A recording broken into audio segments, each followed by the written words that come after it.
Helen Thomas there. Now, the US band Sparks, led by the Mail brothers, Ron and Russell, last had a top 20 single in this country in 1979. Beat the Clock, in case Ken Bruce asks you on Popmaster. Now, that was all just after Margaret Thatcher took power, in an era when an appearance on Top of the Pops could make a music career. The brothers haven't been dining out on their past glories. They've been making albums ever since. And something of a Sparks revival has been underway after they worked with Franz Ferdinand. Their new album, Hippopotamus, is number 7 in the album charts. And in the spirit of the band's hit, Amateur Hour, we sent Stephen Smith to talk to them.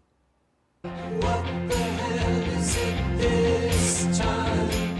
How many emails did you get today? My God is great, my God is good, he loves every man. The Mail brothers imagine God's chocker inbox and his fraying temper on their new album, their 23rd. If Barcelona wins, he really don't care. What the hell is it this time? There's a line in it about if Arsenal wins, he really don't care.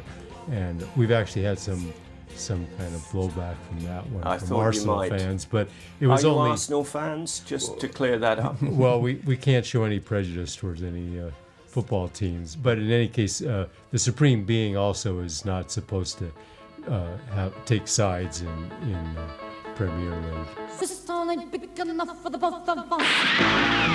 Hell, tell me who's gonna leave. Sparks were a welcome, if sometimes unnerving, fixture of Top of the Pops in its pomp.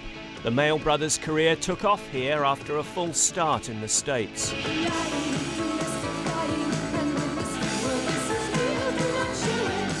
There was the novelty for us the first time around, like there is the first time around for any experience, but just being on that show, you know, it was like just a dream for us. We're really excited that the audience for Sparks now is a combination of both people that have been following the band since the 70s, and then we've attracted a really new young audience as well. There's a hippopotamus, a hippopotamus, a hippopotamus in my pool. Your single references Titus Andronicus and a woman with an abacus. You mean that's not the usual pop fare? I don't know. I'm slightly out of touch. I don't know if Taylor Swift name checks Titus Andronicus. Yeah, well, you should follow her more closely, I think. There is Titus Andronicus, Titus Andronicus, Titus Andronicus in my pool. There is Titus Andronicus, Titus Andronicus, wearing a snorkel in my pool.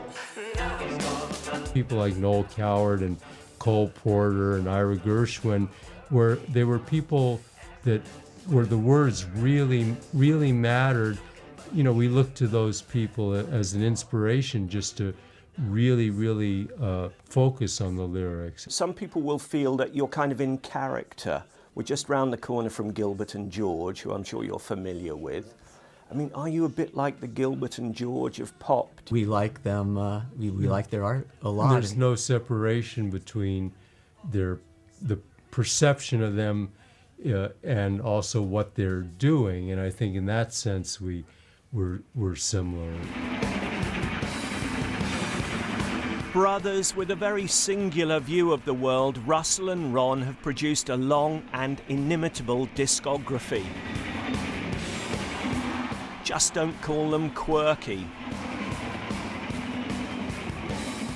Well, I think the term quirky is really lazy to impose that term, because it just sort of it's just too easy to say that about someone, about Sparks, and so, you know, I think there are more nuances to what we do. Even at the very beginning, we were playing with bands in Los Angeles before we moved to Britain that were sincere in the wrong kind of way, we felt, and very revelatory of their personal ideas, you know, through the music. And we thought you don't have to be that direct, and having it couched in humor sometimes, you're running the risk of people thinking that you're a comedy band. But, you know, we always try to have another subtext to the lyrics, rather where it isn't just funny, but there's another level that it can be taken on. Needn't be upset and battered.